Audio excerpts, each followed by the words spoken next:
Nous allons lire du livre de l'Apocalypse de Jean, le dernier livre du Nouveau Testament, chapitre 2, Apocalypse chapitre 2 et verset 8. Écrit à l'ange de l'église de Smyrne. Voici ce que dit le premier et le dernier, celui qui était mort et qui est revenu à la vie. Je connais tes œuvres, ta tribulation et ta pauvreté, ta misère, bien que tu sois riche, et les calomnies de la part de ceux qui se disent juifs ne le sont pas, mais qui sont une synagogue de Satan. Ne crains pas ce que tu vas souffrir. Voici le diable jettera quelques-uns de vous en prison, afin que vous soyez éprouvés, et vous aurez une tribulation, une peine de 10 jours. Sois fidèle jusqu'à la mort, et je te donnerai la couronne de vie. Que celui qui a des oreilles entende ce que dit l'Esprit aux églises. Celui qui vaincra n'aura pas à souffrir la seconde mort.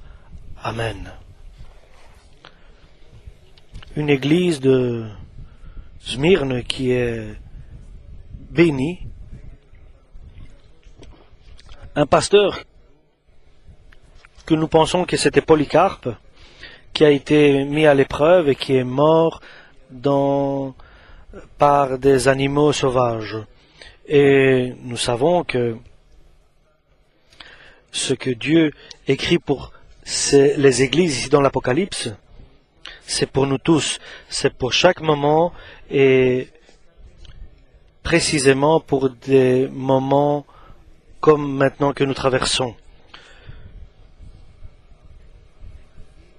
Du début donc, la première église apostolique, après il y a eu l'église qui a été chassée, et puis nous avons une église qui était une église qui a accepté beaucoup de changements, et puis il y a l'église de Philadelphie, et puis il y a l'église qui s'était égarée de droit chemin.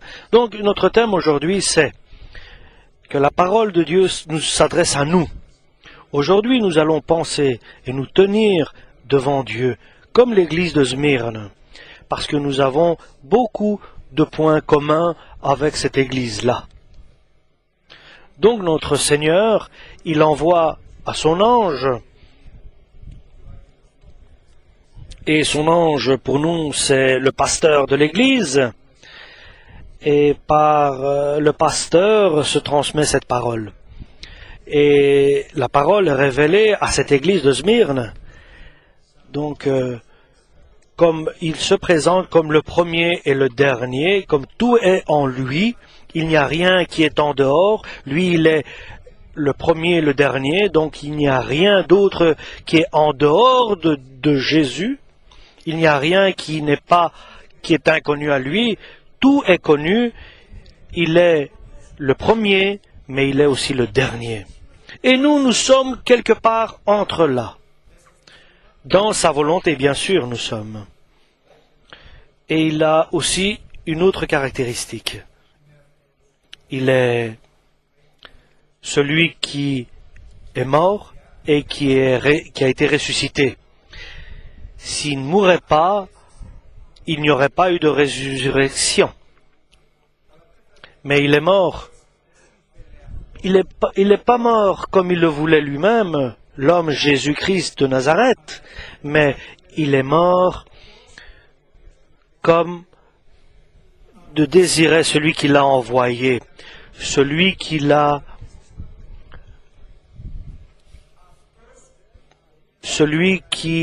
fait naître par la Vierge Marie, donc Dieu le Père, celui qui était dans les bras du Père, et lui a dit, toi tu es mon fils, parce que moi je t'ai engendré. Dieu le Père a engendré le Fils.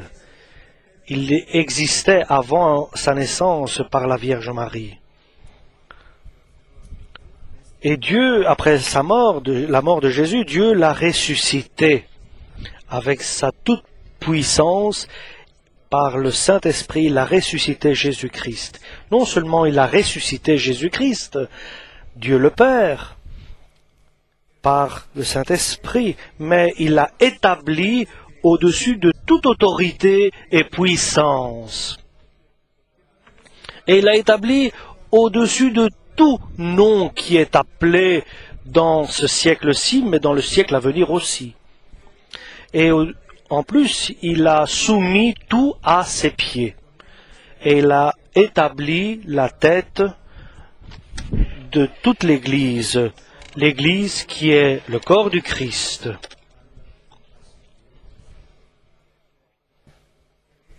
Donc, parce qu'il est mort,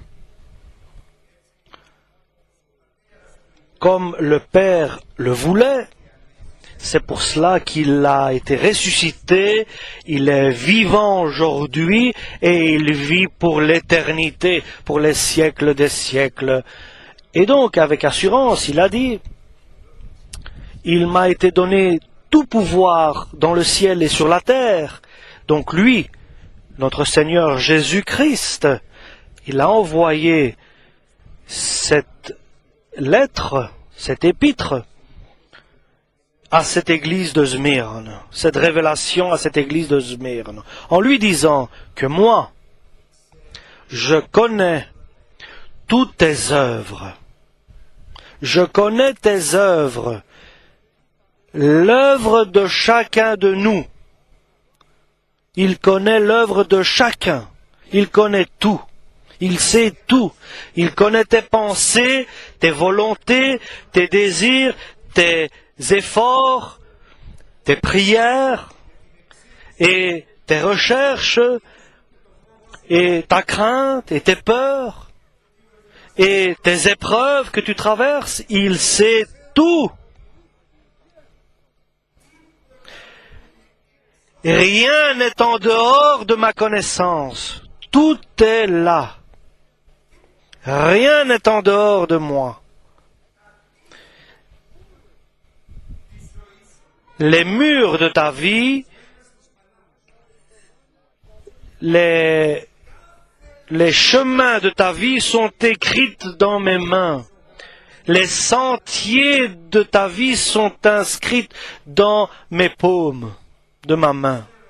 Donc je connais tes souffrances et je sais que tu es pauvre, tu es dans une pauvreté. Tu es dans un moment difficile. Tu es dans des moments de besoin. Tu es là dans un moment de souffrance mais moi, je t'informe que tu es riche dans ta misère. Tu te crois miséreux, mais tu es riche. Je t'informe, tu es riche. Et seulement Jésus peut dire cela dans ta souffrance. Et je connais tes souffrances et tout je sais de toi. Et je sais ceux qui t'injurent et te disent des mots, ils te calomnient. Et ceux qui ont horreur de toi. Et même ceux qui sont proches et autour de toi et loin de toi. Et je sais ceux qui se moquent et qui rigolent et qui ironisent. Et ceux qui blessent par leurs paroles. Et des blessures qui font mal.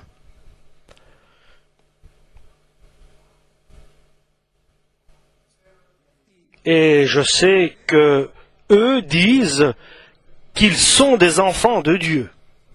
Mais moi, je te dis qu'ils mentent. Et maintenant, Dieu vient ici et il vient faire quelque chose de terrible. Il vient révéler ses projets. Il vient révéler à l'église de Smyrne ce qui va se passer. Parce qu'il est Dieu, il a fait, il fait et il fera.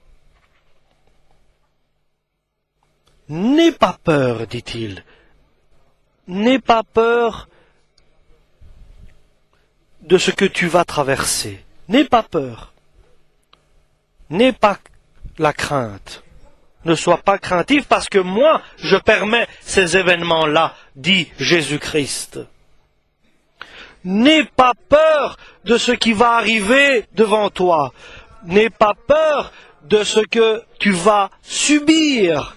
Et je t'informe avec certitude que le diable, je le laisse faire, de mettre certains parmi vous en prison pour que tous soient mis à l'épreuve.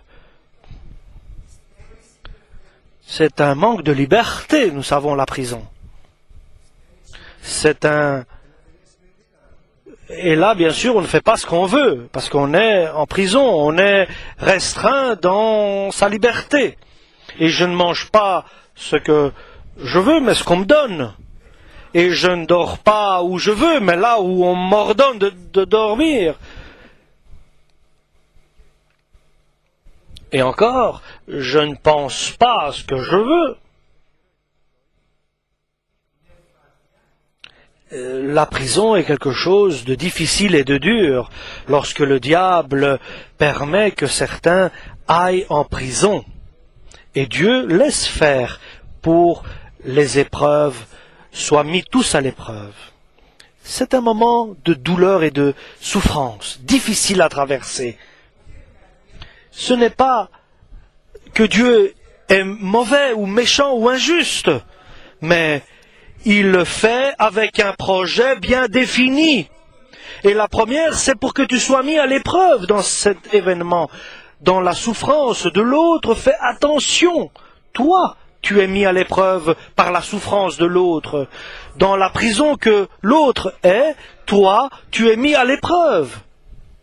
Si tu vas être dans la compassion ou pas de l'autre, tu es mis à l'épreuve dans l'état des autres. C'est nous que Dieu met à l'épreuve lorsque d'autres proches sont dans des moments difficiles. Parce que nous devons être prêts. Et non seulement nous, mais tous ceux qui sont avec nous. Une chose n'a pas cette Église. Et ici, Jésus le confesse. Elle n'a pas de patience. Elle n'a pas de patience. Dans les autres églises, nous voyons à Éphèse, il dit par exemple, oui, tu as souffert, mais tu as eu de la patience. Et Jésus voit dans les églises qu'ils ont de la patience dans leurs épreuves. Ici, l'église de Smyrne n'a pas cette caractéristique de la patience dans la souffrance. Il est indispensable d'avoir de la patience. Cette patience est indispensable pour notre salut dans la souffrance et dans les épreuves que nous traversons. Donc nous avons besoin de cette patience que l'église de Smyrne n'a pas. Donc nous savons que cette souffrance permet d'avoir de la patience.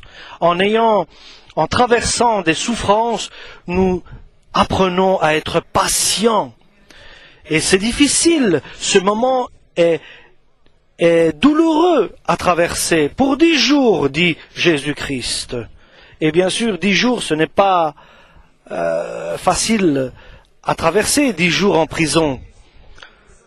Et Dieu ne permet pas d'avoir plus de 10 jours de souffrance pour que ce qu'ils ont besoin d'apprendre, ils l'apprendront en 10 jours. Dieu connaît aussi le temps qu'il faut pour que la leçon soit apprise, si je peux me permettre. Mais si tu n'apprends pas à être patient, comment vas-tu devenir fidèle dans la foi jusqu'à la fin? Parce que l'Écriture nous dit, celui qui va rester jusqu'à la fin sera sauvé. Si déjà à la moitié du chemin tu abandonnes et tu ne sais pas suivre, comment arriveras-tu à la fin du chemin? Si tu es fatigué de courir, comment vas-tu résister jusqu'à la fin? Parce que dans notre vie naturelle, Dieu agit pour que nous puissions être parfaits spirituellement. Il agit dans notre vie naturelle pour notre vie spirituelle. Comme à Job, Comme à Job, Dieu a agi naturellement avec lui pour l'exercer, l'édifier, l'évoluer, le grandir dans le spirituel. Et nous ne savons pas comment Job voyait Dieu dans tout ce qu'il a traversé, mais il avait promis. Je ne suis pas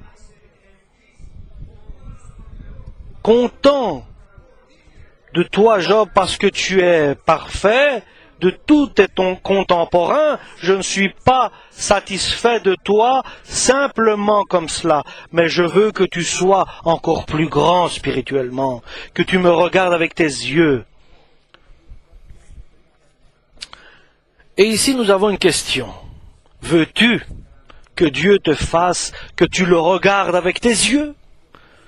Et ne soyez pas pressés de répondre.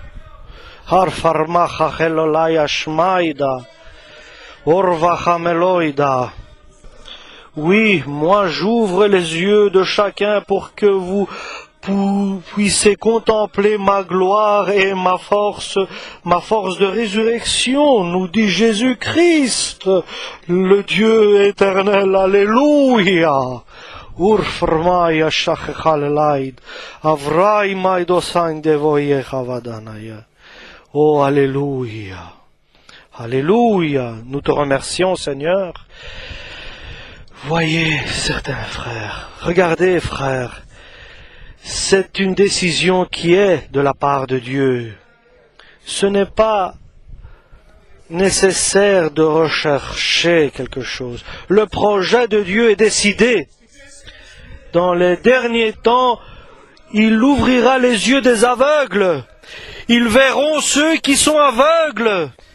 Il veut constituer une église bénie, glorieuse, sainte, qui n'a pas de rides et de taches, une église préparée pour être enlevée dans le ciel. Il est décidé.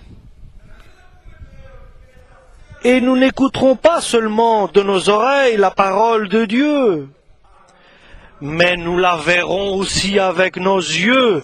Nous verrons un visage et nous vivrons la vie de résurrection. C'est une grâce de la part de Dieu, vivre la résurrection, vivre la vie.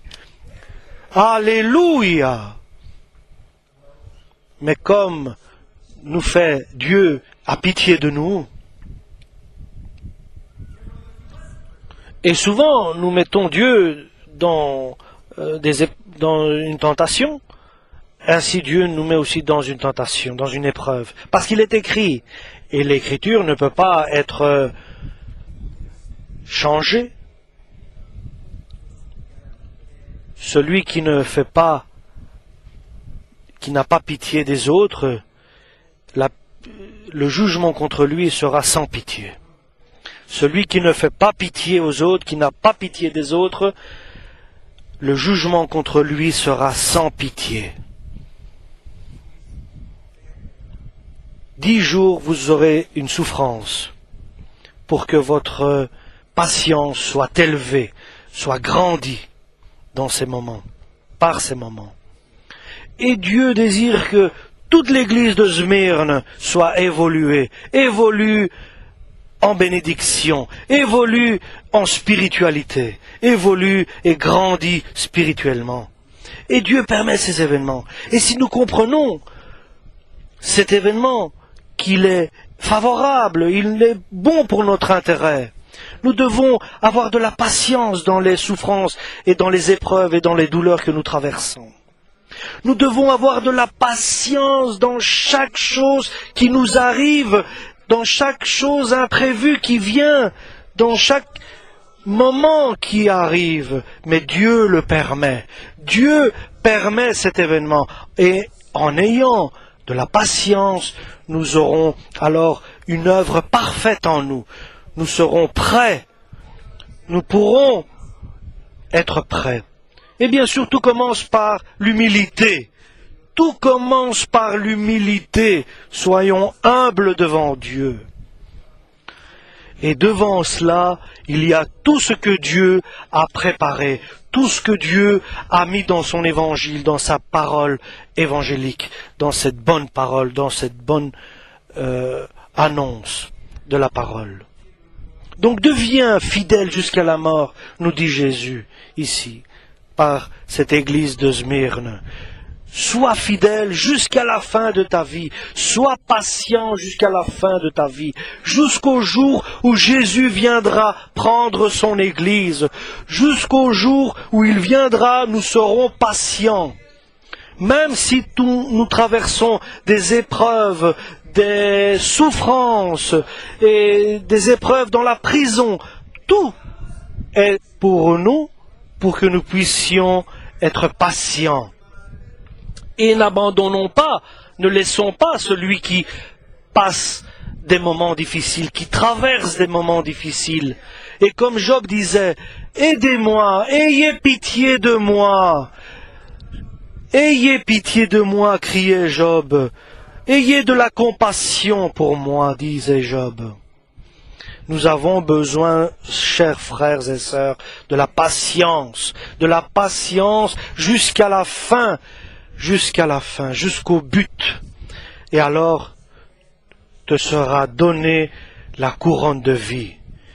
Il te sera donné la couronne de vie de la part de Jésus.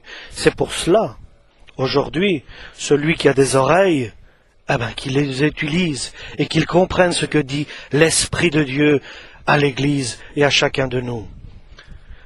Et ayons des oreilles qui sachent discerner la voix de Dieu, la voix du Très-Haut, du Tout-Puissant.